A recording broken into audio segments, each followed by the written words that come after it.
অনেক বাবা আছেন, এখানে অনেকে আছেন যে সন্তানের বয়স 20 বছর 20 মাস সন্তানকে আদর করার সুযোগ পান নাই। আছেন না?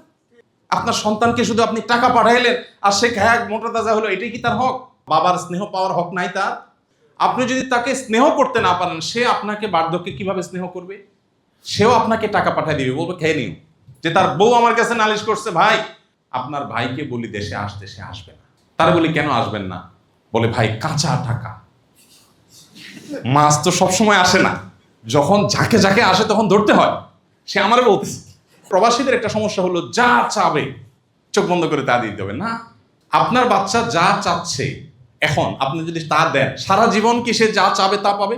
প্রবাসীরা দেখা যায় একটু অশান্তি শুরু হলে মাথা গরম হয়ে বিসমিল্লাহ বলে আগে তালাক মারবে। খুবই জঘন্য কথা, তালাক বলা যাবে না। অন্য কথা বলেন, তালাক এত ছেলে খেলা না। দুষ্টামি করেও যদি তালাক দেন, তালাক হয়ে যাবে। হালকা রাগ উঠছে দিয়ে দিচ্ছেন, রাগের মাথা তালাক হয় না মনে করে, তালাক কিন্তু হয়ে যাবে। আপনি না জেনে দিচ্ছেন তাও তালাক হয়ে যাবে, খুব ডেঞ্জারাস জিনিস। অন্য সব বলেন, তালাক বলা যাবে, খবরদার। এই একটা কথা আজকে এখান থেকে নিয়ে যান, কখনো বউকে তালাক দিছি দিব এইসব কথা মুখ দিয়ে, তালাক শব্দ মুখ দিয়ে উচ্চারণ করবেন না। আসসালামু আলাইকুম ওয়া রাহমাতুল্লাহি ওয়া বারাকাতুহু। আপনারা সবাই ভালো আছেন? ইন্নাল হামদুলিল্লাহ ওয়াসসালাতু ওয়াসসালামু আলা রাসূলিল্লাহ ওয়া বা'দ।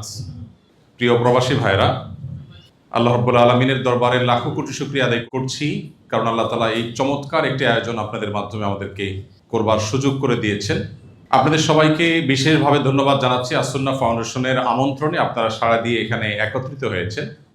আপনাদের জ্ঞাতার্থে জানিয়ে রাখি, প্রবাসীদের জন্য আয়োজিত আমাদের আজকের আয়োজন রেমিটেন্স যোদ্ধাদের গাইডলাইন কর্মশালা 2026। এই আয়োজনে আজকে এখানে উপস্থিত হয়েছেন 54টি জেলা থেকে আগত 46 দেশের প্রবাসী ভাইরা। আলহামদুলিল্লাহ।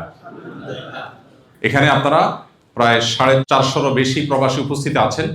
আর এই 450 প্রবাসীকে আমরা নির্বাচন করেছি 4600 বেশি আবেদন থেকে। আমাদের কাছে শারীরিকভাবে এই প্রোগ্রামে সরাসরি অংশগ্রহণ করবার জন্য আবেদন এসেছিল 4600 বেশি। সেখান থেকে আমরা মাত্র সুযোগ দিতে পেরেছি 450 বেশি মানুষকে, এবং এই মানুষগুলো সবাই বিভিন্ন দেশে প্রবাসে আছেন। 54টি জেলা থেকে আগত 46টি দেশের প্রবাসী ভাইরা এখানে আছেন, এবং আমরা অনলাইনে এটা প্রচার করছি, লাইভ চলছে। আমরা আশা করছি লাইভ সহ প্রায় 100 বেশি দেশ থেকে প্রবাসী বাংলাদেশি ভাইরা, কেউ অনলাইনে কেউ অফলাইনে এখানে যুক্ত হয়েছেন। আল্লাহ তাআলার অশেষ মেহেরবানি, আলহামদুলিল্লাহ। প্রিয় ভাইরা, আসুন্নাহ ফাউন্ডেশন এই অডিটোরিয়ামে বিভিন্ন শ্রেণী পেশার মানুষের জন্য জীবন মান উন্নয়নমূলক কর্মশালার আয়োজন করছে, এবং গত কিছুদিন আগে আমরা সর্বপ্রথম এই অডিটোরিয়ামে উদ্বোধনীমূলক অনুষ্ঠান করেছি রিক্সা চালক ভাইদের জন্য।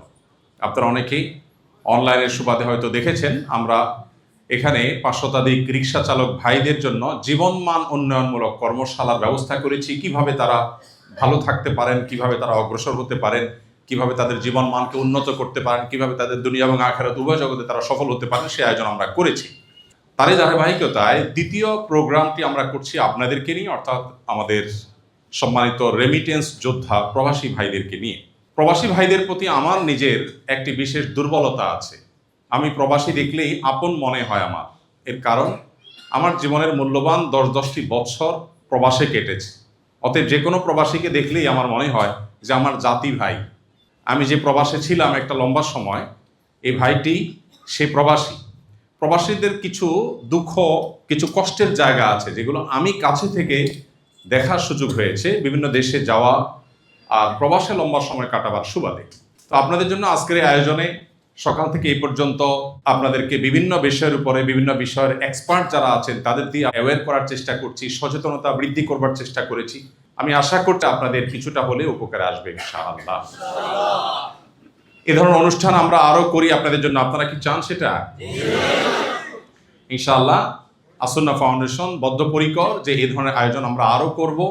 শুধু প্রবাসীদের জন্যই নয়, প্রবাসীদের পর আমরা বিভিন্ন শ্রেণী পেশার মানুষ, শিক্ষক, ডাক্তার, ইঞ্জিনিয়ার, ব্যবসায়ী, শিক্ষার্থী, বিভিন্ন শ্রেণী পেশার মানুষ যারা আছেন সবার জন্য আমরা ধারাবাহিকভাবে এখানে এই প্রোগ্রামটা দিনব্যাপী কর্মশালা, প্রশিক্ষণ, সেমিনার এগুলোর আয়োজন করব। কারণ আমরা আমাদের দেশে বিশেষ করে প্রশিক্ষণের অভাবে আমাদের অনেক সম্ভাবনাকে আমরা নষ্ট করে ফেলি, হারিয়ে ফেলি। আপনারা একজন প্রবাসী হিসাবে আপনারা অনেকে জানেন, বিভিন্ন দেশে আপনারা প্রবাসে আছেন, প্রবাসে প্রশিক্ষণ দেওয়া হয় খুব গুরুত্বের সাথে। এমনকি কেউ যদি পরিচ্ছন্নতা কর্মীর কাজও করে তার আগেও তাকে ট্রেনিং নিতে হয়, আছে না? অথচ আমাদের দেশে দেখা যায় যে একজন ইলেকট্রিশিয়ান 10 বছর 15 বছর ধরে তিনি ইলেকট্রিশিয়ানের কাজ করছেন, কিন্তু জীবনে কোথাও তিনি ট্রেনিং নেননি। তিনি কোত্থেকে শিখেছেন কাজটা? ওস্তাদের কাছে। আমাদের দেশে ট্রেনিং এর নাম কি? ওস্তাদের কাছে।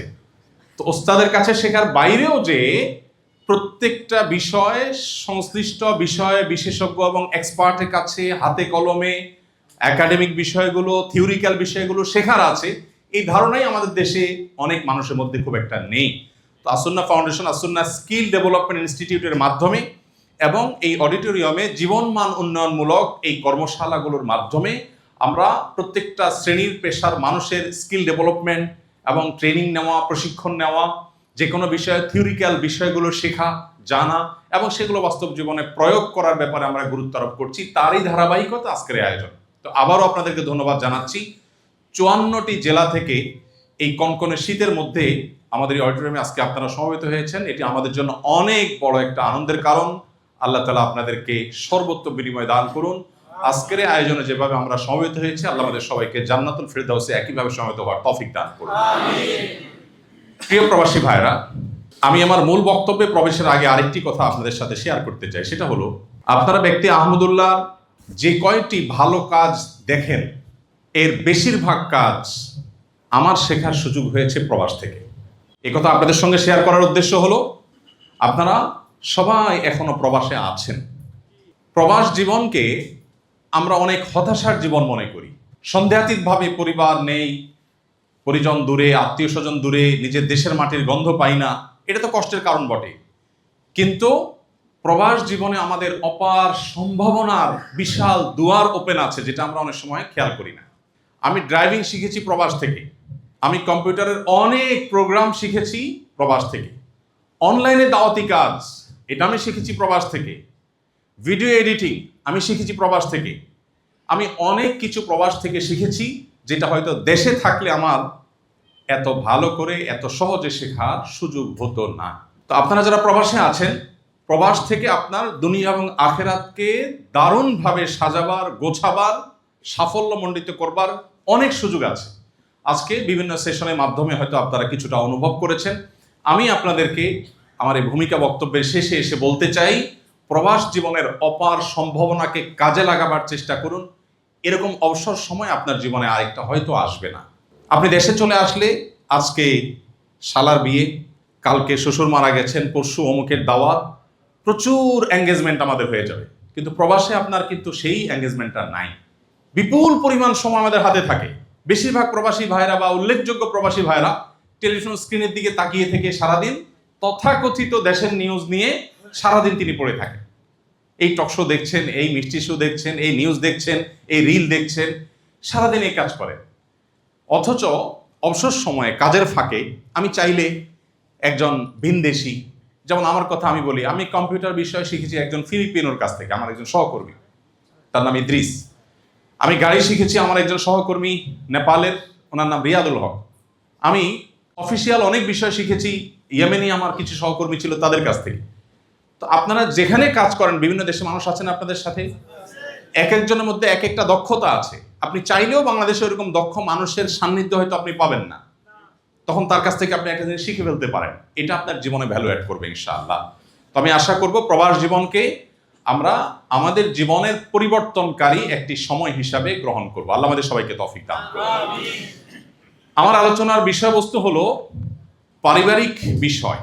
আমি বিভিন্ন বক্তব্যে, বিভিন্ন প্রোগ্রামে, বিভিন্ন আয়োজনে প্রবাসীদের মধ্যে পারিবারিক যে সমস্যাগুলো আছে সেগুলো নিয়ে কথা বলার চেষ্টা করেছি এবং তাদের সমস্যাগুলো আমি দেখেছি। তার আলোকে আমি আপনাদের সাথে কিছু কথা আরোজ করতে চাই। সর্বপ্রথম যে পয়েন্টটি বলতে চাই, পরিবার বলতে আমরা যা বুঝি সেটা শুধুমাত্র স্বামী স্ত্রীর মধ্যে তো আর সীমাবদ্ধ না। পরিবার বলতে আমাদের মা বাবা, আমাদের ভাই বোন, সবাই মিলেই তো আমাদের পরিবার, তাই না? তো আমাদের এই পরিবারের যে বিশাল গণ্ডি আছে, এই গণ্ডির মধ্যে সবচেয়ে বড় সমস্যার জায়গাটি হয় স্বামী স্ত্রী এবং সন্তান এদের মধ্যকার সমস্যা। বেশিরভাগ প্রবাসীদেরই সমস্যাটা এখানে বেশি। আবার অনেকের বাবা মা ভাই বোনের সাথেও সমস্যা তৈরি হয়, আমরা সেদিকেও যাবো ইনশাআল্লাহ। তবে তার আগে যে বিষয়টি আমি বলতে চাই সেটা হলো যে আপনি যদি মা বাবা ভাই বোনের পাশাপাশি বিয়ে শাদী করে বিদেশ যাওয়ার অথবা বিদেশ যেয়ে বিয়ে শাদী করার সিদ্ধান্ত নেন, সেক্ষেত্রে আমি বলবো যারা প্রবাস যাওয়ার পরিকল্পনা করছেন বা মাত্র প্রবাসে গেছেন, প্রবাস জীবনের জন্য সবচেয়ে আদর্শ সময় হলো বিয়ের আগে। বিয়ের আগে বিয়ে করে প্রবাসে যাওয়ার চাইতে প্রবাস জীবনের চ্যাপ্টার ক্লোজ করে তারপরে বিয়ে করা হলো সবচেয়ে বুদ্ধিমান। এখন যারা করে ফেলেছেন তাদের আর কি করা, তারা সেকেন্ড ট্রাই করবেন নাকি? খবরদার। হ্যাঁ, করা তো যায়, ওইটা মারধর খাওয়ার জন্য সেরকম ক্যাপাবল থাকতে হবে। তো সবার কি 4টা করার সামর্থ্য আছে? কারণ পিঠের চামড়া তো সবার একরকম না, যার যত মজবুত তার তত অ্যাবিলিটি। আচ্ছা, বিয়ের আগে প্রবাস জীবন শেষ করতে পারলে সবচেয়ে ভালো, কারণ বিয়ের পর স্ত্রীর হকের ব্যাপার থাকে। প্রবাসীদের পারিবারিক জীবনের অনেক সমস্যা একসাথে মিনিমাইজ করা সম্ভব শুধু এই একটা পলিসি অ্যাপ্লাই করা গেলে, অর্থাৎ বিয়ের আগে বিদেশ জীবন শেষ। আমাকে যখন সৌদি আরব থেকে ইসলামিক অ্যাফেয়ার্স মিনিস্ট্রির অধীনে ইসলামিক সেন্টারে কাজ করার জন্য যখন অফার করা হয়েছে, তখন আমি দেশে খুব টানা খেচা করে সংসার চালাচ্ছি, কষ্ট করে। ওই সময় যখন অফার আসলো, বেশ ভালো হ্যান্ডসাম স্যালারির অফার, আরও অনেক অফার, আমি তাদেরকে বলেছি এই অফার আমাকে শোনায় লাভ নাই, আমাকে এইটা বলো ফ্যামিলি নিয়ে থাকতে পারবো কিনা, ইয়েস অর নট। তখন তারা বলছে আইও না, হ্যাঁ অবশ্যই। তো পরে গেলাম, যাওয়ার পরে তখন 2009 সালে তত্ত্বাবধায়ক সরকার আসলো, দেশে যত অকারেন্স করার লোকজন আছে যখন দরপাক শুরু হয়েছে সব যায় সৌদি আরবে উঠে যায়, সৌদি আরবে আকাম টাকাম করে ভিসা বন্ধ হয়ে গেছে। আমি গেছি, ভিসাও বন্ধ। তো গেলাম, বলো যে আল্লাহ মালিশ, তোমার ফ্যামিলি তো আর আনা যাবে না। কেন? বাংলাদেশ ভিসা বন্ধ হয়ে গেছে। আমি বললাম খালাস, আমিও মালিশ, তুমি মালিশ আমিও মালিশ। মানে মালিশ মানে সরি, অন্য দেশি ভাইরা বুঝেন না হয়তো। তুমি সরি আমিও সরি, তোমার এখানে আমি থাকতে পারলাম না। 3 মাস পর আমি বললাম যে আমি চলে যাব। তখন তারা বললো কেমন কথা? আমি ফ্যামিলি ছাড়া একদিনও থাকবো না, আমার ফ্যামিলির হক আছে আমার প্রতি, ডাল ভাত খাবো, দেশে থাকবো। যাই হোক, পরে তারা বললো যে ঠিক আছে। পরে আল্লাহ তাআলা বিভিন্নভাবে ব্যবস্থা করেছেন আমার ফ্যামিলি ভিসা। ওকে, ফ্যামিলি ভিসা যখন দিয়েছো 10 বছর থাকবো, 10 বছর ছিলাম, আর ফ্যামিলি ছাড়া আমি 10 দিনও থাকবো না। এই কথা এই জন্য বলা, যারা তরুণ অথবা আপনাদের ছেলেদেরকে অনেকে বিদেশ পাঠাবেন, ছোট ভাইকে বিদেশ পাঠাবেন, বিয়ে শাদী করার আগে বিদেশের পর্ব শেষ করতে পারলে স্ত্রীর অধিকারের ঝামেলা থাকে না, সন্তান লালন পালনের ঝামেলা, অনেক সমস্যা এগুলো থাকে না। এটা সবচেয়ে ভালো হয় যদি এই স্কোপটা থাকে। আর যদি এই স্কোপ না থাকে, তাহলে সেক্ষেত্রে আমরা চেষ্টা করব পরবর্তী অপশনে যাওয়ার, সেটা হলো প্রবাস থেকে কিভাবে আমরা পরিবার পরিচালনা করব। প্রবাস থেকে পরিবার পরিচালনা করার জন্য, পরিবারকে সঠিকভাবে পরিচালনা করবার জন্য আমাদের বেশ কিছু জিনিস লক্ষ্য করা দরকার। সব কিছুর আগে সেটি হলো আমাদের প্রায়োরিটি ঠিক করা দরকার।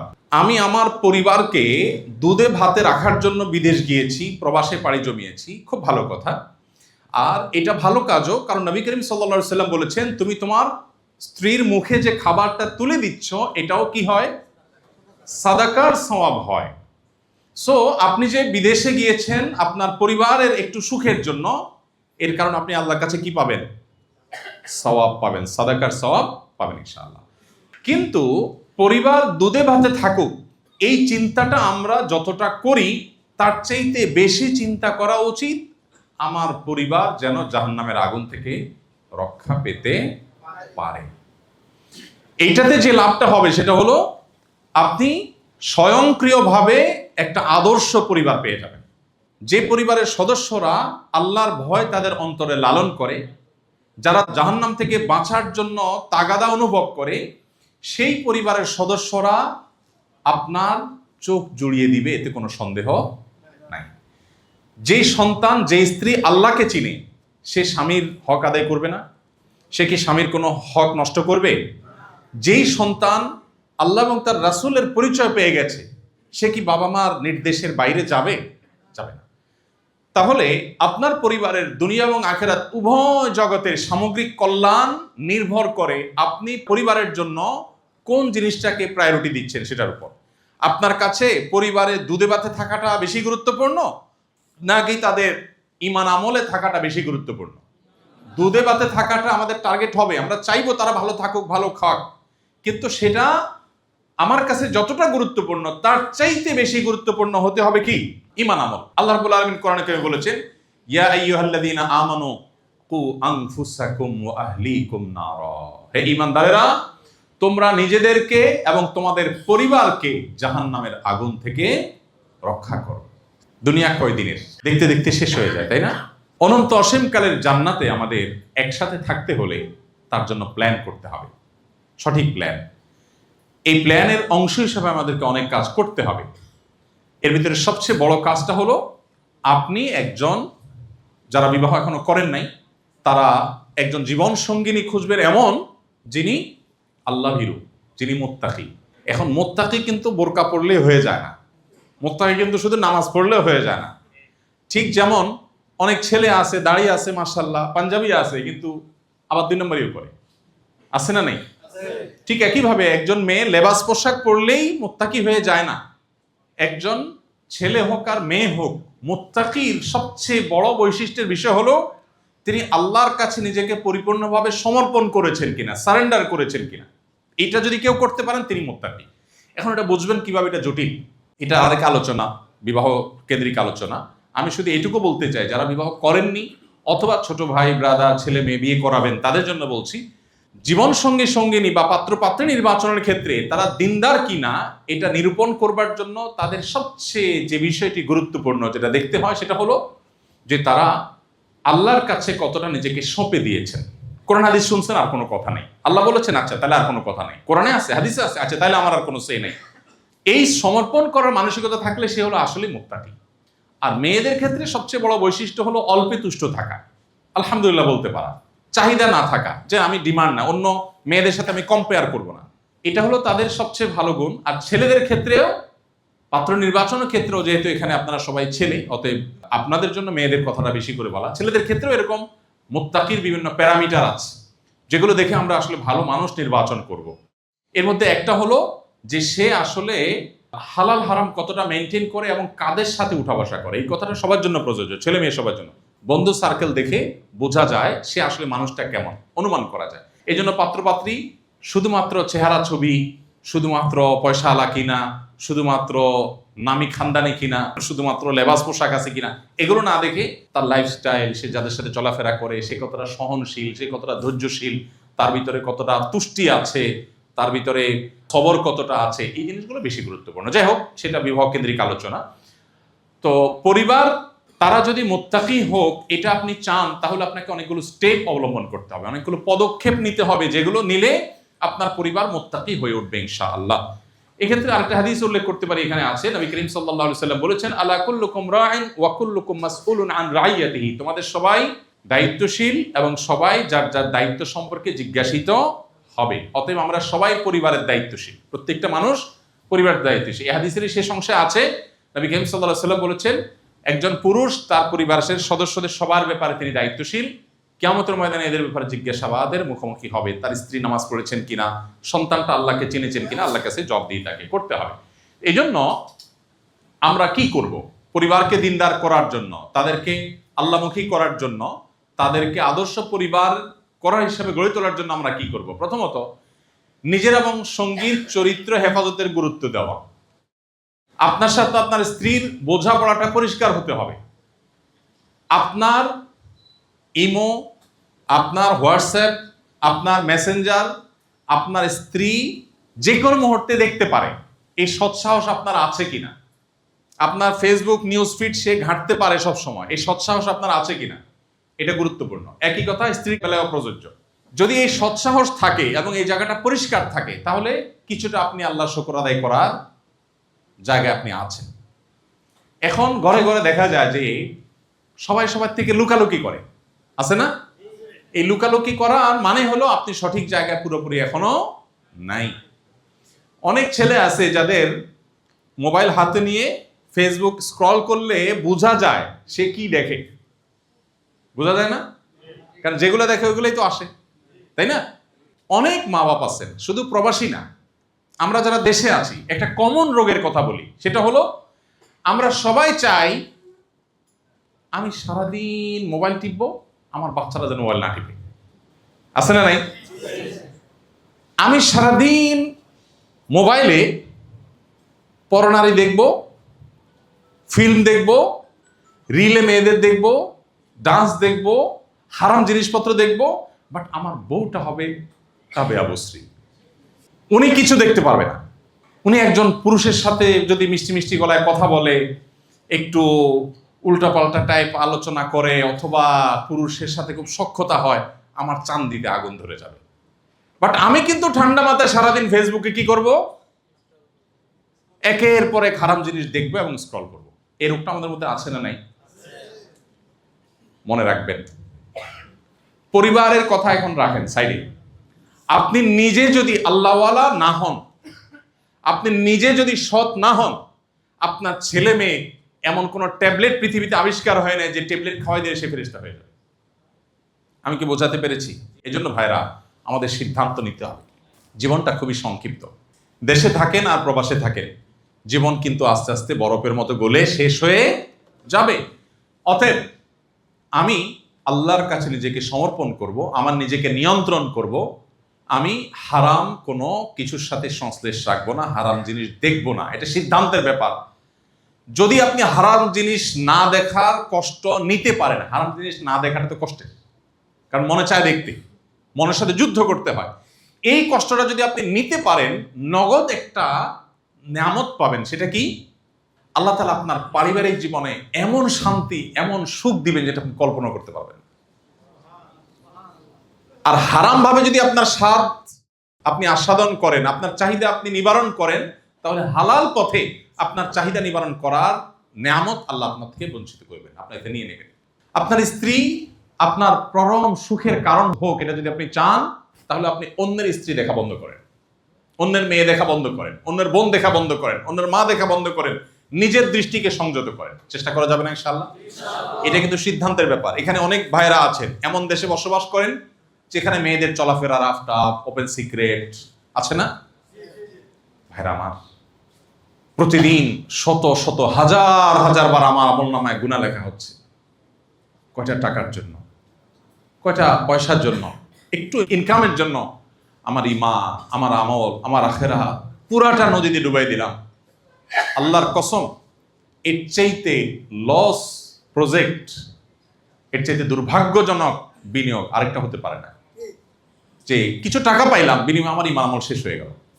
এই জন্য যারা সে সমস্ত পরিবেশে আছেন, তারা নিজেদের বিরুদ্ধে নিজেদের সংগ্রাম এবং যুদ্ধ চালাতে হবে যে আমি আমার দ্বারা কোনো গুনাহ আমি করব না। চেষ্টা করা যাবে না ইনশাআল্লাহ?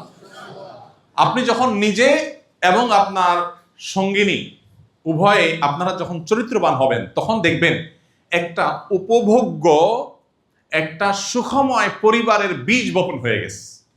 চরিত্রের হেফাজত। কিসের হেফাজত? নিজের এবং সঙ্গিনী। কিন্তু আগে নিজেরটা যদি করতে পারেন, তখন আপনার স্ত্রীর জন্য আপনি আপনার প্ল্যান তৈরি করতে পারবেন। আপনার স্ত্রী যদি জানে যে আমার স্বামী নিজে আমার পাশে শুয়ে শুয়ে বৈশা বৈশা মোবাইলে সারাদিন সে রিলে ডান্স দেখে, হিন্দি ফিল্মের ক্লিপ দেখে, নাটকের ক্লিপ দেখে, হ্যাঁ, বিভিন্ন ভিডিও দেখে, মেয়েদেরকে দেখে, তখন আপনি স্ত্রীকে যতই মুখে বলেন যে চরিত্র ভালো করো, লাভ হবে না। মানুষ কিন্তু যতটা শুনে শিখে, তার চাইতে দেখে শিখে বেশি। অতএব আপনি আপনার ছেলেকে বলবেন, বাবা মোবাইল ধরা যাবে না, এই ছেলে মোবাইল রাখো, বই নাও, বাট আপনি মোবাইল টিপতেছেন। তখন ছেলে মনে করবে কি জানেন? মনে করবে যে আরে বাপে আমার সাথে শত্রুতা করতেছে। সে নিজে সারাক্ষণ যে নিয়ামতের মধ্যে আছে, এই নিয়ামতটা আমাকে সে ভোগ করতে দিতে চায় না। কত বড় খারাপ মানুষ!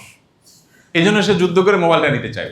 বাট আপনি নিজে মোবাইল অহেতুক টিপাটিপি বন্ধ করেন, প্রয়োজনীয় কাজ সেরে রেখে দেন, দেখবেন বাচ্চাকে বলা লাগবে না, সে ওখান থেকে প্রভাবিত হবে ইনশাআল্লাহ। এই জন্য সবকিছুর আগে হলো নিজের এবং সঙ্গীর চরিত্রকে হেফাজত করা। বহু প্রবাসী ভাইরা আছে চরিত্র নানাভাবে নষ্ট করে ফেলেছেন, এবং সবচেয়ে বড় ভূমিকা এই মোবাইল ফোনের, স্মার্টফোনের অপব্যবহার। ঘরে ঘরে হাজার হাজার পারিবারিক অশান্তির কারণ হলো এই ফোনের অপব্যবহার। ভাইরা আমার, এই যে সময় নষ্ট করছি ঘন্টাকে ঘন্টা, শত শত হাজার হাজার ঘন্টা, এর জন্য আল্লাহর কাছে জবাব দিতে আছে। আপনাদেরকে শেখ আব্দুল্লাহ সাইফুল্লাহ ভাই বলেছেন, নিশ্চয়ই সেই সেশন আপনারা শুনেছেন। প্রবাস জীবনে চাইলে অনেক কিছু করা যায়। আমি অনেক প্রবাসীকে চিনি, প্রবাস জীবনে হাফেজ হয়ে গেছে, 30 পারা কোরআন হিফজ করে ফেলেছেন। কেন? কারণ ব্যাচেলর লাইফে 8-10 ঘন্টা ডিউটি পরে বিপুল পরিমাণ সময় আছে, দেশে আধা ঘন্টা 1 ঘন্টা মোবাইলে কল করলেন, ভিডিও কল করলেন, কথা বললেন, বাকি সময়টা তারা আছে, তিনি কোরআন তেলাওয়াত করছেন। অনেক ইসলামিক অর্গানাইজেশন আছে, সেগুলোর সাথে ইনভলভ থাকছেন, মসজিদের সাথে ইনভলভ থাকছেন, দাওয়াতি কাজের সাথে ইনভলভ আছেন, তাহলে আপনার টাইমটা ভালো কাজে লাগবে। আর যদি সেটা না করেন, মোবাইলে আপনি ভিডিওতে, ফেসবুকে, ইউটিউবে বিভিন্ন ভিডিওতে ডুবে থেকে ঘন্টাকে ঘন্টা ভিডিও দেখছেন, আপনি কি লাভটা করছেন? আপনার বরং ঈমান আমল ধ্বংস করছে। এই জিনিসটা বলা যত সহজ, আমল এতটা সহজ না। সিদ্ধান্ত গ্রহণ করার বিষয়। এই মোবাইলের অপব্যবহার, সোশ্যাল মিডিয়ার অপব্যবহার, এটা আমাদের জীবনকে শেষ করে দিচ্ছে। নিয়ন্ত্রণ করবো তো ইনশাআল্লাহ। এটা চরিত্র হেফাজতের জন্য সবচেয়ে বড় সহায়ক বিষয় হবে ইনশাআল্লাহ। এরপর হলো ভিডিও কল এবং ছবি আদান প্রদানে সতর্ক থাকা। এটা এমনি কমন একটা বিষয়। পরিবারের সাথে দেখা যায় আমরা আমাদের একান্ত মুহূর্তগুলো শেয়ার করি। আপনারা জানেন, এখন এমন কোনো বিষয় নাই যেটা আমরা মোবাইলের মারফত আদান প্রদান করি এটা থার্ড পার্টি কাছে যায় না। এগুলো সবগুলোই যায়। আপনার আমার প্রাইভেসি বলতে কিছুই নাই আসলে। আমরা যারা মনে করি অনেক সেফ, ঠিক আছে, আমি আমার স্ত্রী, আমরা দুজন দুই প্রান্তে আছি, এত কেউ নেই, ভুলের মধ্যে আছি আমরা। এটা একে তো হ্যাক করার সিস্টেম আছে, সেটা তো আছেই। এর বাইরে অনেক সময় দেখা যায় আমরা যে ইমেল লগ ইন করি সেই ইমেইলে সেভ হয়ে যায়, এটা থার্ড পার্টির কাছে যাওয়ার সুযোগ থাকে। এটা বিভিন্নভাবে মানুষের কাছে যাওয়ার বহু রাস্তা ওপেন আছে, আমরা জানি না। তো এগুলোর কারণে দেখা যায় অনেক অশান্তি তৈরি হয় এবং পারিবারিক অসুবিধা আসে। এরপরে আসেন বাবা মা এবং পরিবার স্ত্রীর মধ্যে ভারসাম্য রক্ষা করা। এটা বেশিরভাগ মানুষ বোঝে না বা পারে না। ভারসাম্য রক্ষা করা, এটা নিয়ে আমি অনেক চুটকি বলি, রসিকতা করে অনেক কথা বলি। পরিবারে ভালো থাকা বা পরিবারকে নিয়ে সুখে থাকার জন্য একটা সহজ বুদ্ধি হলো, পুরুষরা বিশেষ করে একটু বেকুব সাজা। কি সাজা? বেকুব সাজা। বেকুব সাজার মানে কি? মানে হলো সব প্রবাসীদের, আপনাদের ইল্লা মাশাআল্লাহ হাতে গোনা কিছু মানুষ বাদে প্রায় সবারই কমন কিছু অভিযোগ আছে। এর ভিতরে একটা হলো যে ভাই কি করব, পাটা আর পুতা এই দুইটার ঘষা ঘষিয়ে আমি মরিচের অবস্থা শেষ। বউয়ে বলে তোমার মা এই করেছে, সেই করেছে, হান করেছে, তান করেছে, আর মা বলে তুই জানোস বিদেশে থাকস, তোর বউ কি করে, এটা বলছে, ওইটা করছে। এখন মা বলে বউয়ের বিরুদ্ধে, বউ বলে মায়ের বিরুদ্ধে। আবার একইভাবে বোন ভার্সেস বউ। এই যে ঘষাঘষি, এই ঘষাঘষিতে বিদেশে বসে অনেকে দেন দরবার করে। অনেক প্রবাসীরা আমি দেখছি ওখানে বসে দরবার করে। ভাই, বিদেশে বসে ফোনে দরবার করে এগুলোর সমাধান হয় না, আরো সমস্যা বাড়ে। তাহলে কি করবেন? কিছু কাজ তো করবেনই, তবে এর মধ্যে একটা আইটেম হলো মাস্ট, সেটা হলো বেকুবের অভিনয় করতে হবে। কিরকম বেকুবের অভিনয়? ধরেন, মানে একটু সহজ সরল হওয়ার অভিনয় আর কি। ধরেন আপনার স্ত্রী মায়ের বিরুদ্ধে যখন অভিযোগ করবে, তখন স্ত্রী বলবা আহা আমার মা এটা বলছে, সত্যি বলছে, সত্যি মানে মিথ্যা বলছি।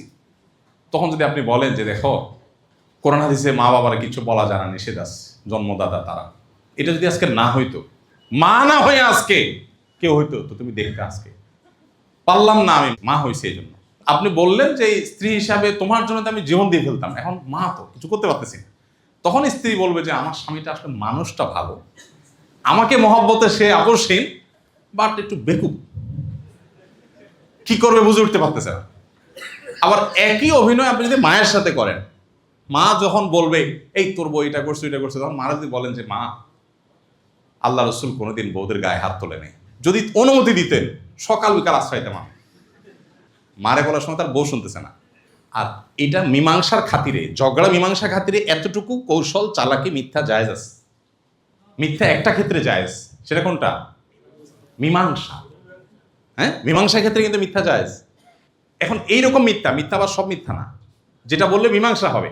এখন মা যদি শুনে যে ছেলে বলতেছে মা আজকে বউ না হইয়া কেউ হইতো, রসুল বউ পিটান নাই কোনোদিন, যদি পিটাইতেন বা অনুমতি দিতেন তো আজকে দেখতেন আপনি তুফান ছুটে ফেলাইতেন, কি আপনার সাথে এটা বলছে। তখন মাও বলবে কি, পোলাটা আমার ভালো, আমারে মহব্বত ঠিকই করে, বাট একটু বেকুব, বুঝে না কি করবে। মা এবং বউ দুজন কথা শুনে ফেলছে, ভাই এই বুদ্ধি মহিলারা শুনে গেছে, ধরে ফেলবে, ঠিক আছে যে তুমি মৌলবীতে শিখে আসছো, এই তো অভিনয় করতেছো, তো আরেকটা অ্যাপ্লাই করবেন, আমি কি সব শিখে দিব নাকি? আমি একটা ধরাই দিলাম, বাকিগুলো আপনাকে আবিষ্কার করতে হবে। আচ্ছা, না, এটা কিন্তু সিরিয়াস ইস্যু। অনেকে করে কি, মায়ের হইয়া বইয়ের কাছে যায়, তুমি কি বললো আমার মারে, এত বড় সাহস তোমার। এবার ওখান থেকে এক দৌড়ানি গায়, তোমার মায়ের একজনের কথা শুনে বলছো, উনি কি বলছো তুমি জানো। এবার মায়ের কথাগুলো শোনা পরে মারে বলে, মা তুমি এগুলো বলছো। দৌড়ানি বইয়ের কাছেও খায়, মায়ের কাছেও খায়। এরপরে যা বলে সে হতাশ। এগুলো শুধু বেশিরভাগ ক্ষেত্রে বুদ্ধির অভাবে। তবে হ্যাঁ, পরিবার থেকে দীর্ঘদিন যখন দূরে থাকবেন এই সমস্যাগুলো হবেই হবে। অনেক প্রবাসী আছে যাদের জীবনের চাহিদার কোনো শেষ নেই। আমি যখন প্রবাসী ছিলাম আমার সাথে অনেক লোকজন ছিল, দেশ থেকে যখন যায়, বিশেষ করে মিডল ইস্টে বা ইউরোপে যারা যেখানে আছেন, দেশ থেকে যখন প্রথম যায় ছুটির পর, যাওয়ার সময় কান্নাকাটি, মন খারাপ, বউটারে রেখে যাচ্ছি, বাচ্চাটার জন্য কলিজা পড়তেছে, এয়ারপোর্টে যাওয়ার সময় চোখের পানি, সব অবস্থা খারাপ। যাওয়ার সময় বাচ্চারা মুছতে মুছতে বলে বউরে, শেষ, এইবার শেষ, আর আসবো না, এই ভিসাটা শেষ করি, আর বিদেশ ভাল লাগে না, ডাল খাই ভাত খাই, দেশে থাকবো। ওখানে যাওয়ার পরে যখন খেপসার গ্রাম পায়, রিয়াল, ডলার, ইউরো, কসকসা, তখন আস্তে আস্তে আবার মানসিকতা চেঞ্জ হয়ে যায়। এরপর আর আসে না। আমি এরকম বহু লোক দেখছি যে শুধু মরণটা বাকি রয়েছে, বাকিটা শুধু মরার জন্য দেশে এসে মরবে, এইটা শুধু বাকি রাখছে, আর সব বিদেশ শেষ। ভাইরা আমার, দুনিয়ার চাহিদার কোনো শেষ নেই। আপনি প্রবাসে থাকেন, কিন্তু একটা টার্গেট থাকতে হবে। আমি 10 বছর কাটানোর পর যখন আমি প্রবাস থেকে চলে আসি, আমার এই পেশায় যারা আছেন, আরো আলেমরা আছেন না সারা দেশে, তখন আমার অনেক সহকর্মীরা বলছে, পাগল নাকি, এত ফ্যাসিলিটিস, এত সুযোগ সুবিধা রেখে দেশে আসতে, দেশে এসে কি করবো, কিছু যায় না, একরকম অন্ধকার। আল্লাহর উপর ভরসা করে চলে আসলাম। ভাইরা আমার, অনেকে বছরকে বছর পরিবারের হক নষ্ট করে, অনেক বাবা আছেন, এখানে অনেকে আছেন যে সন্তানের বয়স 20 বছর, 20 মাস সন্তানকে আদর করার সুযোগ পান নাই। আছেন না? আপনার সন্তানকে শুধু আপনি টাকা পাঠাইলেন আর সে খায় মোটা তাজা হলো, এটাই কি তার হক? বাবার স্নেহ পাওয়ার হক নাই তার? আপনি যদি তাকে স্নেহ করতে না পারেন, সে আপনাকে বার্ধক্যে কিভাবে স্নেহ করবে? সেও আপনাকে টাকা পাঠিয়ে দিবে, বলবে খেয়ে নিও, কারণ আপনি বিদেশ থেকে টাকা পাঠিয়ে দিয়েছেন, খেয়ে নে। তো সে বুড়াকালে সেও কি করবে? টাকা পাঠিয়ে দিবে, খেয়ে নাও। কিন্তু আপনি যখন অনুভব করবেন টাকাটাই সবকিছু না, সন্তানের ভালোবাসাটা দরকার হয়। অনেক প্রবাসী আছেন 20 বছর 25 বছর প্রবাসে কাটিয়েছেন, স্ত্রীকে 6 মাসের জন্য সময় দিতে পারেননি। খুবই দুর্ভাগ্যজনক বাস্তবতা। আপনি বলবেন ভাই দেনা শোধ করতে পারে না, এটা না এটা না। কিছু লোক আছেন অনেক ক্রাইসিসে আছেন, তবে বেশিরভাগ মানুষের হলো লোভ এবং দুনিয়ার চাহিদার কোনো শেষ নাই। আমি এমন প্রবাসীও চিনি যে তার বউ আমার কাছে নালিশ করছে, ভাই আপনার ভাইকে বলি দেশে আসতে, সে আসবে না। তার বলি কেন আসবেন না? বলে ভাই কাঁচা টাকা, মাছ তো সবসময় আসে না, যখন যাকে যাকে আসে তখন ধরতে হয়। সে আমারে বলতেছে মাছ তো সবসময় আসে না, যখন আসে মাছ দেখলে জাল নামেরে কেমনে যায় মানুষ, আমার তো মাছ আসতেছে। তাই বললাম মাছ কি করবেন? মাছ খাওয়ার জন্য চুলা লাগবে না, রান্না লাগবে না, পাতিল লাগবে না, শুধু মাছ ধরলেই হবে। আরে ভাই সারা জীবন কামাই করবেন, ভোগটা কখন করবেন? ফ্যামিলির সাথে না থাকলে ভোগটা পূর্ণাঙ্গতা পায়। এই জন্য বলছি, ফ্যামিলিকে ছাড়া বিদেশ করলে এর জন্য একটা পরিকল্পনা আপনার থাকতে হবে। আমি এত বছর এই টার্গেট পূরণ করবো, ইনশাল্লাহ এরপর আর করবো না। প্রথম যে বলে কি মায়া মায়া, প্রথম নতুন, একদম নতুন যখন যায়, প্রথম কয়েক মাস দেখি মন টন খারাপ, কি হয়েছে ভাই? ভাই নতুন আসছি তো ভালো লাগে না, যাক আসছি যেহেতু ভিসা টিসা দেনা টানা করে ভিসা নিছি, তো ভিসার টাকাটা শোধ করলে ভাই আমি আর থাকবো না। ভিসার টাকাটা শোধ হয়ে গেলে এরপরে কি ভাই আপনি না চলে যাওয়া গেলেন না যে? ভাই ওই যে ঘরটা তো করতে পারি না, একটু ঘরটা ধরবো একটু। আচ্ছা ঘর করলেন, ঘর করলো, হ্যাঁ ভাই গর্ত হয়ে গেছে। এবার বলে ভাই ওই যে বাজার একটা দোকান না নিলে দেশে যায় কি করে খাবো, একটা দোকান নেওয়ার চিন্তা করতেছি, বাজার একটা জমি রাখার চেষ্টা করতেছি। এরপরে ওইটা রাখছে, হ্যাঁ ভাই এরপর ভাই একটু ঢাকায় একটা ফ্ল্যাটে শেয়ারে বুকিং দিয়ে ফেলছি ভাই, এখন কি করবো? তো এরপরে বলে ভাই ওই যে ছোট ভাইটারে আনতে হবে, তো এরপরে মেয়েটারে বিয়ে দিতে হবে, এরপর নাতিটারে পড়াইতে হবে, এরপরে মালাকুল মউত এসে বলে তোমার টাইম তো শেষ। ভাইরা এই কথাগুলো এই জন্য বলা, পরিবারকে শুধু টাকা পাঠাই দিয়ে যারা মনে করছেন পরিবারের হক আদায় করছেন, অনেক প্রবাসী আছেন স্ত্রীদেরকে দোষ দিচ্ছেন অমূলক, আবার অনেক স্ত্রীরা প্রবাসীদের প্রতি জুলুম করছেন। আপনি নিজে তাকে সময় দিতে পারেন না একান্তে, আর সময় আজকাল কোত্থেকে দিবে? প্রবাসীদেরকে কি বলবো, দেশিরা অনেকে বউয়ের সাথে শুয়ে মোবাইল টিভি, বউরা আমাদের কাছে নালিশ পাঠায়, ভাই একটু ওয়াজ করেন, কি হয়েছে? বললে বেটা আমার পাশে বৈশা সারা রাত মোবাইল টিপাই, কম বক্স আছে না নাই? এ রোগী এখানেও আছে না ভাইরা আমার? খুবই অন্যায় কথা, খুবই অন্যায়। আল্লাহর কসম, এই মোবাইল ফোন আমাদের বেশিরভাগ মানুষের জাহান্নামের যাওয়ার কারণ হবে। জাহান্নাম যেতে হবে না বহুত পরের কথা, দুনিয়াতে অনেক মানুষের জীবনকে শেষ করে দিচ্ছে, ধ্বংস করে দিচ্ছে মোবাইল ফোনের অনিয়ন্ত্রিত ব্যবহার। এটাকে কন্ট্রোল করতে না পারলে আপনার দুনিয়া আখিরাত বরবাদ হবে। মাস্ট ফ্যামিলিকে একান্তে সময় দেন। আমি প্রায় সময় বলি, আমি নিজে দিনে কমপক্ষে 1 থেকে 1.5 ঘন্টা ফিজিক্যাল খেলাধুলা, ব্যাডমিন্টন, ক্রিকেট খেলাধুলা আমার বাচ্চাদের সাথে আমি প্রতিদিন করি। আজকেও করবো, যে এখান থেকে ইনশাআল্লাহ আজকেও এখান থেকে গিয়ে মাগরিবের পরে খেলবো। গতকালকেও খেলেছি। গতকালকে মেহমান আসছে বাসা, খেলার ডিস্টার্ব হয়েছে, মাগরিবের পরে খেলি, পরে ওইটা কাজা কাফার আদায় করে আসার পরে খেলছি। কিন্তু খেলা মাস্ট, কারণ আমার বাচ্চার সাথে আমি যখন খেলবো না, কোথায় কার সাথে খেলতে যাবে, কোন নষ্ট কিছু শিখবে, একটা গালি শিখবে, আমি তার বন্ধু হয়ে যাই, আমি তাকে সময় দিই। আমার কাছে আমার টাকাটাই বড় জিনিস না, আমার সন্তান সবচেয়ে বড় অ্যাসেট। এই সন্তান, আপনি যে টাকা কামাই করছেন, আপনার সন্তানের চেয়ে বহুগুণ বেশি টাকার জন্ম দিবে। আপনি এখন যে টাকা কামাই করছেন, আপনার বাবা এত টাকা কামাই করতে পারে না। আপনি এখন যা কামাই করছেন, এর চেয়ে আপনার সন্তান বহুগুণ কামাই করবে আগামী জেনারেশন। সো টাকাটা বড় জিনিস না, ওকে মানুষ বানানো বড় জিনিস। মানুষ বানানোর জন্য সময় দিতে হয়। বেশিরভাগ প্রবাসীরা দেখা যায়, ছেলে মোবাইলে, আব্বু আমার তো একটা মোবাইল লাগবে। কি করবো আব্বু? বলে ওই যে অনলাইন ক্লাস আছে মোবাইলে, ধানায় ফানায়। বুঝ দিলে তো আপনি 1 হাত লম্বা একটা মোবাইল পাঠিয়ে দিবেন। আপনি মোবাইল পাঠান নাই, আপনি মূলত একটা পিস্তল পাঠাইছেন, আপনি মূলত একটা বিষের বোতল পাঠাইছেন, আপনি একটা ধারালো চাকু পাঠাইছেন আপনার সন্তানকে ধ্বংস করবার জন্য। আপনাদের উৎসাহের জন্য বলি, আমি বিভিন্ন সময় বলি, আমার 17-18 বছর বয়সের ছেলে এখনো তার কাছে কোনো স্মার্টফোন নাই, স্টিল নাও কোনো ফোন নাই, তার কোনো ফোন নাই। একটা বাটন ফোন ছোট, এটা এই কিছুদিন আগে দেওয়া হয়েছে যে তার টিচাররা আসে, কোচিংয়ে যায়, পড়ালেখা করতে হয়, এতটুকু যোগাযোগের জন্য, তাও ওই বাটন ফোন, স্মার্টফোন নেই। তো আমার যে 18-19 বছর বয়সের ছেলে স্মার্টফোন ছাড়া চলতে পারে। অনেকদিন তার ফোন ছিল না, বাইরে মাদ্রাসা যেত, রাস্তা দিয়ে আসা যাওয়া করতো, তো সমস্যা কি? আপনি বলুন যোগাযোগ যখন মোবাইল ছিল না, মানুষকে সব মরে সাফ হয়ে গেছে। এককালে যখন মোবাইল ছিল না, মানুষ চলছে না, তো তার কোনো অসুবিধা হলে কোনো একটা দোকানে দাঁড়ায় ফোন করবে, আব্বুকে ফোন করবে, আম্মুকে ফোন করবে। এই যে বাচ্চাদেরকে, বিশেষ করে প্রবাসীদের একটা সমস্যা হলো, যা চাবে চোখ বন্ধ করে তা দিতে হবে না। আপনার বাচ্চা যা চাচ্ছে এখন আপনি যদি তা দেন, সারা জীবন কি সে যা চাবে তা পাবে? কোরআনে কারিমে একটা সূরা আছে, সূরার নাম সূরা লোকমান। কি নাম? লোকমান আলাইহিস সালাম তার ছেলেকে কতগুলো উপদেশ দিয়েছেন, আল্লাহর কাছে পছন্দ হয়েছে জন্য আল্লাহ কোরআনের অংশ করে দিয়েছে। তার ভিতরে একটা হলো ওয়াসবির আলা মা আসাবাক। তিনি তার ছেলেকে বলেছেন, বাবা জীবনে বিপদ আসলে ধৈর্য ধারণ করবে। এখন ছেলে মোবাইল চাইছে, আপনি দিলেন না, এটা একটা বিপদ না? এটা তার জন্য একটা সমস্যা না? সে ধৈর্য ধারণ করতে পারে কিনা? আপনি সে যা চায় তাই যদি দেন, তার জীবনে সারা জীবনে যা চাইবে তা তো পাবে না। জীবনে অনেক সময় অসুবিধা হবে, তখন সেগুলো নিতে পারবে না। বুঝেন না এই কথা? সবচেয়ে বড় কথা হলো, আপনি নিজে যদি নিয়ন্ত্রণ করতে পারেন, সে যদি দেখে বাবা একটা পর একটা ফোন চেঞ্জ করে, আজকে আইফোন, কালকে স্যামসাং, আজকে আইফোন অমুক, কালকে আইফোন তমুক, তখন সন্তান মনে করবে আমার বাপ মানুষটাই খারাপ, সে নিজেই টিপবে, বাট আমার দিবে না। আপনি যদি মোবাইলের প্রতি এত আসক্ত না হন, কাজের জন্য একটা মোবাইল দরকার, ঠিক আছে রাখেন, কিন্তু নিয়ন্ত্রণহীন না থাকে, সময় দেন, তাহলে পরিবারের বেশিরভাগ সমস্যার সমাধান এখানে পেয়ে যাবে।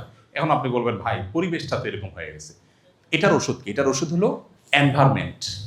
আমরা আমাদের ফ্যামিলিতে যে জিনিসটা ফলো করি, যে আমার ফ্যামিলি ভাইয়ের ফ্যামিলির সাথে মিশতে যাবে, কেন? কারণ ওনার ফ্যামিলিতে বাচ্চা কাচ্চারা মোবাইলে আসক্ত না, তাই না? আমার বাচ্চা ওনার বাসা বেড়াতে গেলে খারাপ কিছু দেখবে না। এমন বাসায় আমার বাচ্চাকে আমি নিয়ে যাব না যেখানে বাচ্চা সারাদিন ভূতের মতো মোবাইল টিপে গেমস খেলে, কারণ সে ওখানে গেলে ওটা শিখবে এবং ওটা দ্বারা প্রভাবিত হবে। শিক্ষা প্রতিষ্ঠান, যে শিক্ষা প্রতিষ্ঠান এগুলোর ব্যাপারে সিরিয়াস, আমি সেখানে আমার বাচ্চা দেবো, তাহলে ইনশাআল্লাহ পরিবারকে আপনি এই সমস্ত বিপদ থেকে বাঁচাতে পারবেন। আর না হলে গরু ছাগল যেরকম মোটা তাজা হয়, টাকা পয়সা পাঠাবেন তারা মোটা তাজা হবে, তারা আপনার চক্ষু শীতলকারী হবে না, মুত্তাকিদের ইমাম হবে না। মা বাবা এবং স্ত্রীর মধ্যে ভারসাম্য রক্ষা করার কথা বলেছিলাম, যে মা বাবার হক কি, স্ত্রীর হক কি? মা বাবা যদি স্ত্রীর প্রতি অন্যায় করেন, অন্যায় করবেন, লা তাআতা লিমাখলুকিন ফি মাসিয়াতিল খালিক। আল্লাহর অবাধ্য হয়ে পৃথিবীর কারোর কথা শোনার সুযোগ নাই। আল্লাহ কি জুলুম করার পারমিশন কাউকে দিয়েছেন? তাহলে সেক্ষেত্রে মা যদি স্ত্রীর বারে জুলুম করতে বলে আপনি করবেন, কিন্তু আবার মার সাথে বেয়াদবিও করা যাবে না। মানে ব্যালেন্স করতে হবে। একদিকে বলতে হবে মা আমার তোমার কথাকে আমার সবকিছুর উপর আমি রাখতে চাই, কিন্তু মা এটা তো আমি পারছি না। যদি মুখে কিছু না বলতে পারেন অন্তত চুপ থাকেন, বেয়াদবি করেন। আবার একই কথা মা যদি অন্যায় করতে বলে, বউ যদি অন্যায় করতে বলে, আপনি কি সেটা মানবেন? মানবেন না। বউ বলবে কি বলেন? প্রবাসীদের কমন কথা কি বলে বলেন তো ভাই বোন সম্পর্কে? আলাদা হওয়ার কথা। আর কি বলে বলেন দেখি, বলেন দু একজনে। জ্বালায় মরতেছে। ভাই বোনের সম্পর্কে বলে অনেক বউ যে তুমি যে এত ভাই ভাই করো, তোমার ভাই কি একটা বার তোমার খবর নিছে?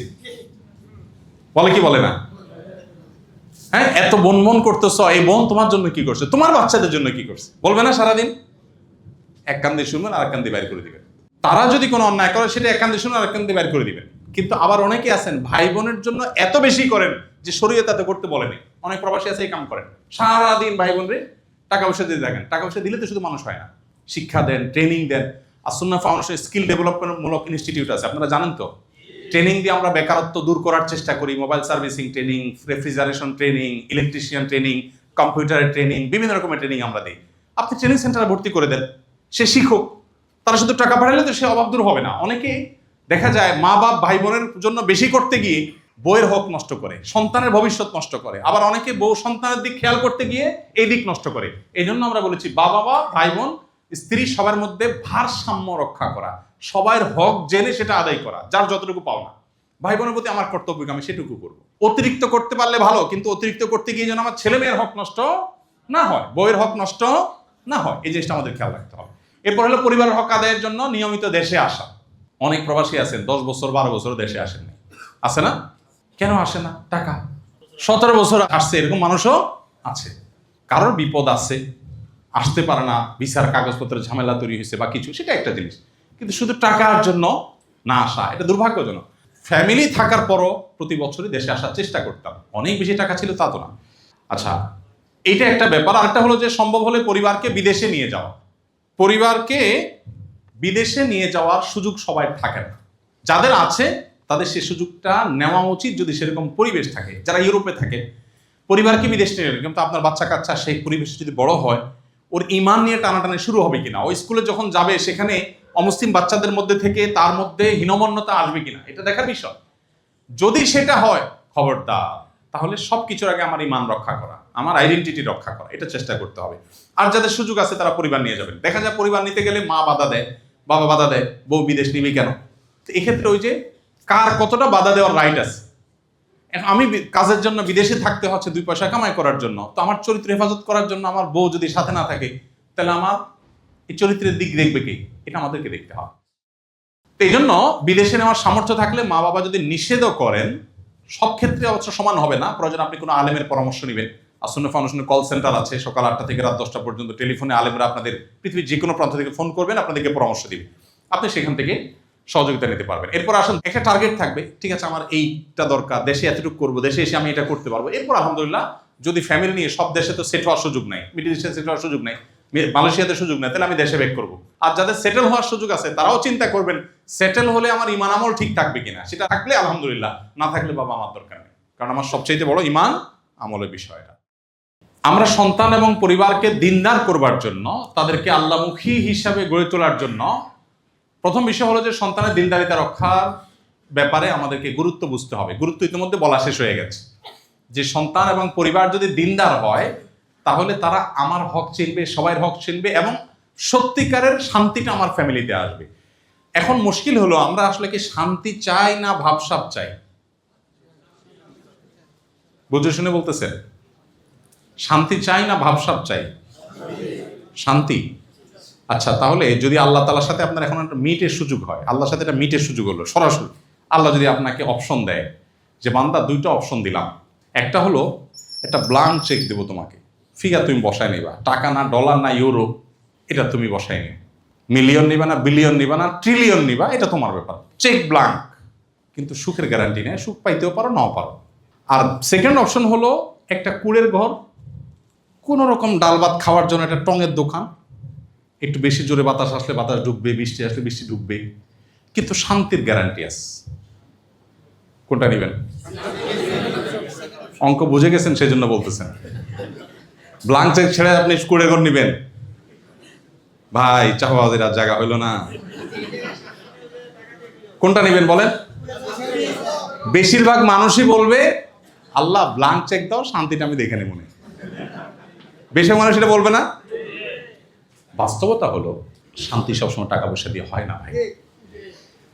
পরিবার যদি দিনদার হয়, ওদের হাতে অনেক লম্বা মোবাইল নাই, অনেক ভাবসাব নাই, আপনি শান্তি পাওয়ার সম্ভাবনা জোরালো হবে যদি দিনদার হয়। আমরা চাই কি ভাবসাব মাস্ট।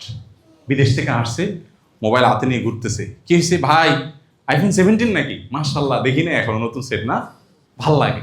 এই ভাবটা দেখানোর জন্য আমি আইফোন 17 কিনছি, পরে আমার এটার কোনো দরকার নেই। আমি এটার জন্য অতিরিক্ত 1 লাখ টাকা খরচ করছি শুধুমাত্র এই ভাবসাবের জন্য।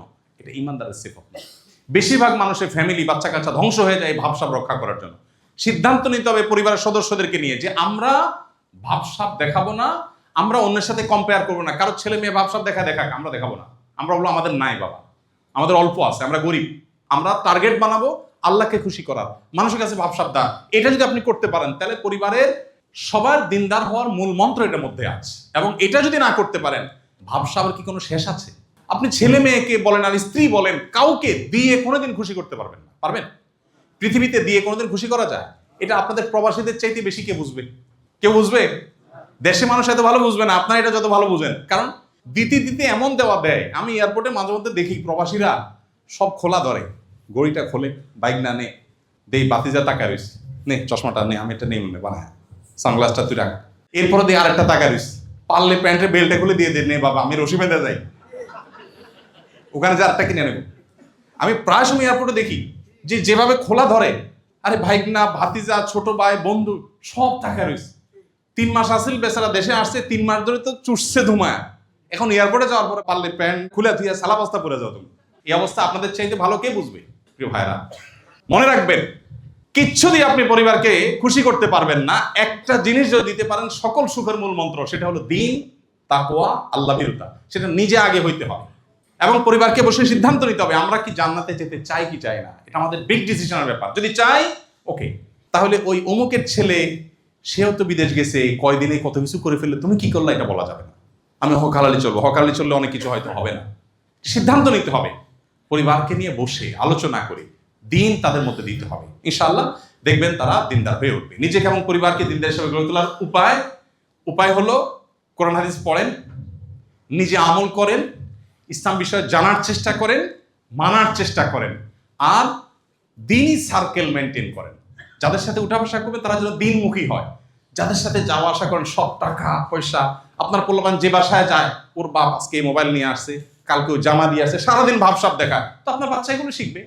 আপনি তাকে পরিবেশ দেন যেখানে গেলে সে দিন শিখবে। যে ফ্যামিলিতে গেলে দেখবে বাচ্চা তাহাজ্জুদের নামাজ পড়ছে, বাচ্চা নফল রোজা রাখছে, বাচ্চা ভালো নেকামল করছে, তখন আপনার বাচ্চা তার মতো হইতে চাইবে। পরিবেশ দ্বারা মানুষ প্রভাবিত হয়।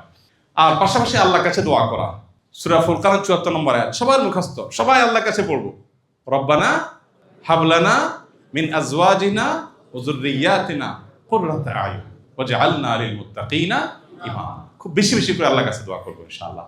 সন্তানকে ভোগবাদী না করে ত্যাগী করবেন। আমি একটা কথা প্রায় সময় বলি, ভোগের জন্য কোনো যোগ্যতা লাগে না। লাগে? ভোগ সবাই করতে পারে। একটা ফকিন্নিরেও যদি আইনে আপনি ভোগে লাগিয়ে দেন, পারবেন না ভোগ করতে? কিন্তু ত্যাগ সবাই পারে না। মনে রাখবেন, বিদেশে গেছেন, টাকা পয়সা দেখে সারাদিন বাচ্চাদেরকে গরু ছাগলের মতো ভোগবাদী বানাবেন না। ত্যাগ শিখান, ত্যাগ। এখন ত্যাগ শিখানোর জন্য নিজে ত্যাগ করতে হবে। আপনি ভাবসাব ছাড়া বুঝেন না, তো বাচ্চা করতে কি শিখবে? তাকে শিখাবেন যে আমরা একা সুখে থাকবো না। শীত হয়েছে, তুমি একটা জামা কিনছো, তুমি একটা গরিব বাচ্চার জন্য একটা জামা কিনো, তার জন্য একটা জামা দিয়ে আসো। স্যাক্রিফাইস শিখান, ত্যাগ শিখান। সবকিছু দুনিয়াতে আমরা জান্নাতে সবকিছু পাইবো। এইটা যদি শিখাতে পারেন, সন্তান ইনশাআল্লাহ দিনমুখী হয়ে উঠবে। সম্পর্কের যত্ন, দাম্পত্য সম্পর্কে উন্নয়ন এবং রক্ষা করার ক্ষেত্রে আমাদের বেশ কিছু জিনিস আমাদের লক্ষ্য করতে হবে। 1 নম্বর হলো কুধারণা থেকে বেঁচে থাকা। অনেক প্রবাসীরা আছেন বা দেশে যারা আছেন, কমন সমস্যা সেটা হলো অহেতুক বোর সম্পর্কে কুধারণা করে। বিদেশে আছে, মায়ে কান পড়া দেয়, বোনে কান পড়া দেয়, বা নিজের মনে মনে ওয়াসওয়াসা হয়, না জানি বউ আমার তলে তলে কি করতেছে। একটা হলো যে প্রমাণ আছে, সেটা এক জিনিস। অহেতুক সন্দেহ করা এটা হারাম, এটা অনেকে করে। এবং মেয়েদের ক্ষেত্রে একই জিনিস হয়। এটা কবিরা গুনাহ, এটা আমাদেরকে খেয়াল রাখতে হবে। সময় কম, আমি শুধু বলে যাচ্ছি। এক্ষেত্রে স্ত্রীর সাথে উত্তর ব্যবহার করা, স্ত্রীর পরিবারকে সম্মান করা, দাম্পত্য সুখের জন্য এটা খুব জরুরি। অনেক ছেলে আছেন শ্বশুর বাড়ি থেকে আশা করেন, নিজের যৌতুকের বিরুদ্ধে বলেন, আবার আশা করেন, আবার আশা পূরণ না হলে বউরে খোঁচাখুচি করেন, আছেন না নাই? ঝগড়াঝাটি মানুষের অংশ। বউয়ের সাথে আমি ঝগড়া করব না, ঝগড়ার অভ্যাস থাকলে তো কলিগের সাথেও করব, আর যদি নিয়ন্ত্রণ করার থাকে তাহলে সব জায়গায় করব। তো যেটা বলতেছিলাম যে বেশিরভাগ সংসারে অশান্তি হয় কেন জানেন? দূর ভাই বলবো যাবে, বউয়ের কথা না শোনার কারণে। যে সংসারে বউয়ের কথা স্বামী শুনে সেখানে অশান্তির নাম গন্ধ নাই। আপনি বায়াত হয়ে যান, মুরিদ হয়ে যান বউর হাতে, সব সমস্যার সমাধান হয়ে গেল। তার কথা মতো উঠবেন বসবেন, সব সমাধান। আর সকাল বিকাল তার সাথে আপনি ডিবেটে যাবেন, তো আপনার গোষ্ঠী উদ্ধার হবে। এই জন্য আর কিছু না হোক, স্ত্রীর সব কথা তো আবার শোনাও যাবে না। অন্যায় কথা শোনা যাবে? এটা সহজ বুদ্ধি বলি, সেটা হলো শ্বশুর বাড়ির তারিফ করবেন। শাশুড়ি ভাতটা খেয়ে বলবেন, ওফ এরকম ডাল তো খাই নাই। হুদাই তারিফ করবেন। এই হুদাই তারিফ করা যায় যাস বউয়ের খুশি করার জন্য। শাশুড়ি না থাকলে মিয়া সব শিখাই দিতে হবে, আজব কথা। শালার তারিফ করবেন, শ্যালিকের তারিফ করলে আবার ভেজাল আছে। শালার বউয়ের তারিফ করবেন, অন্যান্য শ্বশুরবাড়ির তারিফের আইটেমের অভাব আছে।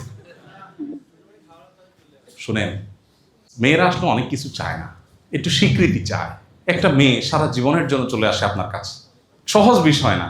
যা কাজ করে শুধু এটার বিনিময় দিলে তো মাসে 10,000 করে বেতন পাওয়ার কথা। কয় টাকা দিয়েছেন পর্যন্ত? অবশ্য আপনাদের প্রবাসীদের কথা ভিন্ন, আপনারা তো সবই দিয়ে দিচ্ছেন, বিদেশ থেকে সবই পাঠিয়ে দিচ্ছেন আপনারা। তো যাই হোক, স্ত্রীর ত্রুটি বিচ্যুতি ক্ষমা করে দেওয়া, এটা স্ত্রীদের জন্য প্রযোজ্য। হার্ট হয়ে থাকবেন না। অনেক প্রবাসী আছে হার্ট হয়ে থাকে।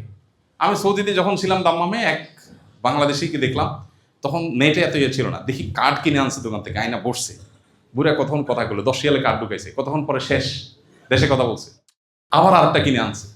তো আমি বললাম, ভাই ঝগড়ার ইনিংস ঘোষণা করেন, 10 রিয়ালের একটা কার্ড শেষ হয়ে গেছে, বলেন ঠিক আছে আমরা ইনিংস ঘোষণা করলাম, আজকের জন্য শেষ, এটা টেস্ট ম্যাচ, সেকেন্ড ইনিংস কালকে সেম টাইম।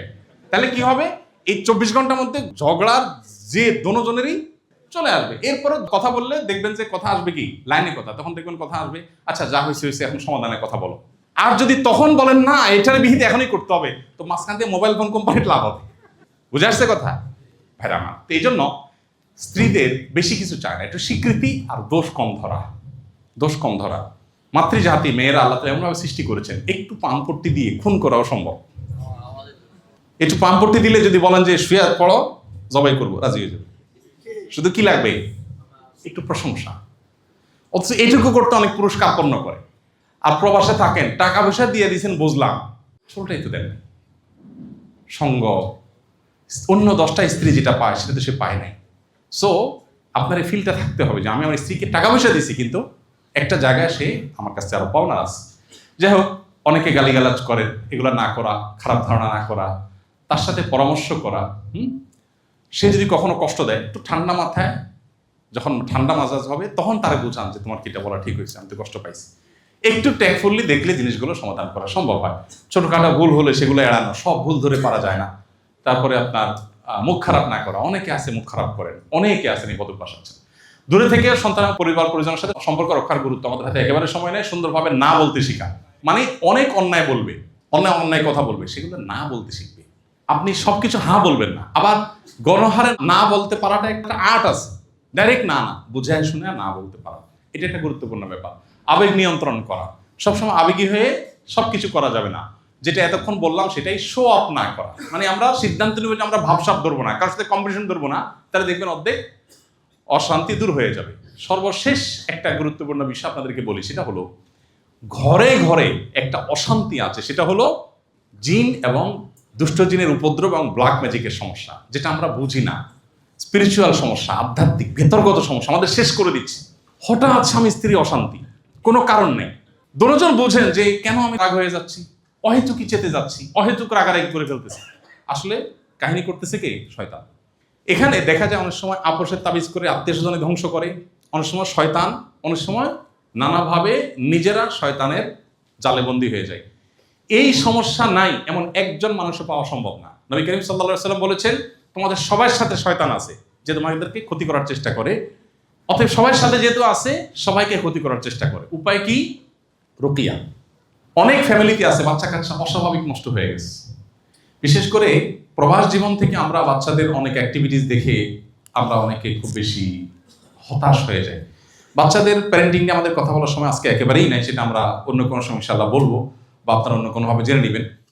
বাচ্চাদের লালন পালনের ক্ষেত্রে একটা তো হলো তাদের চাহিদাকে নিয়ন্ত্রণ করা, সব চাহিদা পূরণ না করা। দ্বিতীয়ত হলো তাদেরকে ভালো পরিবেশ দেওয়া, হ্যাঁ। তৃতীয়ত তাদের জন্য দোয়া করা। চতুর্থ হলো তাদেরকে সঙ্গ দেওয়া, সময় দেওয়া, সেরকম শিক্ষা প্রতিষ্ঠান নির্বাচন করা। এর পাশাপাশি তারা যেন শয়তান থেকে পানাত পায়, এজন্য স্ত্রী সহবাসের সময় নবী সাল্লাল্লাহু আলাইহি ওয়াসাল্লাম দোয়া শিক্ষা দিয়েছেন না? দেখেন দোয়াটার অর্থ খেয়াল করেন, আল্লাহুম্মা জান্নিবনা ওয়া জান্নিবিশ শাইতানা মা রাযাকতানা। আল্লাহ আমাদেরকে এবং আমরা যে এই শারীরিক সম্পর্কের মাধ্যমে যে নেক্সট সন্তান পাবো, যে সন্তান পাবো, এই সন্তানকে আর আমাদেরকে শয়তান থেকে রক্ষা করে। দেখেন ওই টাইমে দোয়া হলো শয়তান থেকে, কারণ শয়তান তখন থেকে মানুষের শত্রুতা করে। এই জন্য শয়তান থেকে রক্ষা পাওয়ার জন্য সকাল সন্ধ্যার দোয়াগুলো মাস্ট পরিবারের সব সদস্য পড়তে হবে। আমাদের ফাউন্ডেশন থেকে একটা ছোট লিফলেট বের করেছি আমরা রুকিয়া, ঝাড়ফুঁক সম্পর্কে। এটা আপনাদের সবার ব্যাগে ব্যাগে আছে, দেওয়া হয়েছে না? সবার ব্যাগে আছে। এটার অনলাইনে সফট কপি পাবেন, আমার ওয়েবসাইটে গেলে ahmadullah.info, সেখানে সফট কপি পাবেন, ওটা ডাউনলোড করে নিতে পারেন। এখানে কিছু গাইডলাইন দেওয়া আছে, আমি আর সেগুলো এখন বলে সময় নষ্ট করলাম না, ওইটা দেখে নেবেন, ওইগুলো ফলো করবেন বাসা বাড়িতে। ইনশাআল্লাহ দেখবেন অনেক অশান্তি এমনিতে শেষ হয়ে গেছে, সমাধান হয়ে গেছে। এই রুকিয়া এখন ঘরে ঘরে নাই। কোরআন তেলাওয়াত উঠে গেছে, অনেক ঘরে তেলাওয়াত হয় কিন্তু আস্তে আস্তে হয়। কোরআন তেলাওয়াত শয়তান দূর করে। আপনি নগদ আল্লাহর কুদরত দেখতে চাইলে কোরআন তেলাওয়াত করলে দেখবেন আপনি আল্লাহ তাআলার কুদরত দেখতে পাচ্ছেন, বিশেষ করে শয়তান বিতাড়ন করার ক্ষেত্রে। এই কোরআন তেলাওয়াতটা একটু উচ্চ স্বরে করা বাসা বাড়িতে, তাহলে শয়তান দূর হয়। এখন দেখা যাচ্ছে আমরা অনেকে পড়ি না, আর পড়লেও নীরবে চুপচাপ পড়ি। এই জিনিসটা আমাদের ভয়ঙ্কর সমস্যা তৈরি করেছে। এই জন্য রুকিয়া শরঈয়া বা শরঈ ঝাড়ফুঁক এটা আমাদের করতে হবে। আমি এটা নিয়ে আর এই কথাগুলো বলতে যাচ্ছি না, কারণ সেম কথাগুলো আপনাদের যে লিফলেট দেওয়া আছে সেই লিফলেটের মধ্যে আছে, সেই লিফলেটটা আপনারা করবেন। সকাল সন্ধ্যার দোয়া জিকিরের বই আমাদের আপনাদের কাছে আছে, এখানে কি দেওয়া হয়েছে? সবাইকে দেওয়া হয়েছে, এই বইটা আপনাদের কাছে আছে, আপনারা এটা ফলো করবেন। এটার অনলাইন ভার্সন আছে, যাদের ছেলে মেয়ে ইংলিশ মিডিয়ামের পড়ে অথবা ইউরোপে আমেরিকা থাকে, ইংলিশ ছাড়া বোঝে না, তাদের জন্য এই একই বইয়ের ইংলিশও আমরা করেছি, ইংলিশ অনুবাদও আছে, নিচে চাইলে নিয়ে যেতে পারবেন। আর বেশি করে কিনে নিয়ে মানুষকে ডিস্ট্রিবিউশন করলেন এবং বন্টন করলেন। পরিবার সম্পর্কে বইটা কি দেওয়া আছে? নতুন বইটা মাশাআল্লাহ, আমাদের একটা ছোট্ট চটি বই আছে, এই বইটা সবাই পড়বেন, স্বামী স্ত্রী দুজন পড়বেন। এই বইটা পরিবার বাঁচাবার জন্য। পারিবারিক কলহের কারণে অনেকে বিবাদে লিপ্ত হন, ঝামেলা যান, তালাকে চলে যান। খবরদার, প্রবাসীরা দেখা যায় একটু অশান্তি শুরু হলে মাথা গরম হয়ে বিসমিল্লাহ বলে আগে তালাক মারবে। খুবই জঘন্য কথা, তালাক বলা যাবে না, অন্য কথা বলেন। তালাকে তো ছেলে খেলা না, দুষ্টমি করেও যদি তালাক দেন তালাক হয়ে যাবে। হালকা রাগ উঠছে দিয়ে দিচ্ছেন, রাগের মাথা তালাক হয় না মনে করে, তালাক কিন্তু হয়ে যাবে। আপনি না জেনে দিচ্ছেন তাও তালাক হয়ে যাবে, খুব ডেঞ্জারাস জিনিস। অন্য সব বলেন, তালাক বলা যাবে, খবরদার। এই একটা কথা আজকে এখান থেকে নিয়ে যান, কখনো বউকে তালাক দিছি দিব এইসব কথা মুখ দিয়ে, তালাক শব্দ মুখ দিয়ে উচ্চারণ করবেন না। এবং একই কথা বোনদেরকে আমি বলতে চাই, অনেক মেয়েরা আছে কিছু হইলে ব্যাগটা গোছায়, আছে না? কিছু পোলাপান আছে ছোট লোকই করে, বন্ধুর সাথে একটু সমস্যা হয়েছে তোমার সাথে কাটটি, সকাল বিকাল কাটটি, আছে না? ঠিক মহিলা আছে বাপের বাড়ি চলে যাবো, ছেলে কিছু আছে স্বামীর বাড়ি চলে যাবে। এগুলো জুলুম, এগুলো করা যাবে না। একটা সুখী পরিবারের জন্য অনেকগুলো বিষয় দরকার, এখানে কিছু বিষয় আমরা টাচ করার চেষ্টা করেছি, এর বাইরে আরো অনেক বিষয় আছে। এই সব বিষয়গুলো আমাদেরকে আমলে আনতে হবে। প্রবাস জীবনে আল্লাহ তাআলা আমাদের সবাইকে পারিবারিকভাবে সুখী, সমৃদ্ধ এবং আল্লাহর প্রিয় পাত্র হওয়ার তৌফিক দান করুন। আপনার পরিবারটাকে যদি আপনি সুন্দর করে গড়ে নেন, আল্লাহ ভীরু বানান, মুত্তাকিদের ইমাম বানান, আপনার পরিবারটা দারুণ উপভোগ্য হবে। আপনার কাড়ি টাকা না থাকুক, সন্তানটা আল্লাহকে চিনে, স্ত্রী আল্লাহকে চিনে, আপনি আল্লাহকে চিনেন, 5 ওয়াক্ত নামাজ পড়েন, হালাল হারাম মেনটেন করেন, হারামের ধারে কাছেও যান না। মনে রাখবেন আপনার পরিবার দেখতে পারেন অনেকে অনেক বড় বড় অট্টালিকা করছে, গাড়ি বাড়ি করছে, ওর চাইতে আপনি সুখী, বাট আপনাকে শয়তান দেখাবে কি ও অনেক সুখী আছে, তুই কিছু করতে পারছ না, আপনি হচ্ছে বেশি কিছু করতে পেরেছেন। আল্লাহ আমাদের সবাইকে সুখী পরিবার পাওয়ার তৌফিক দান করুন।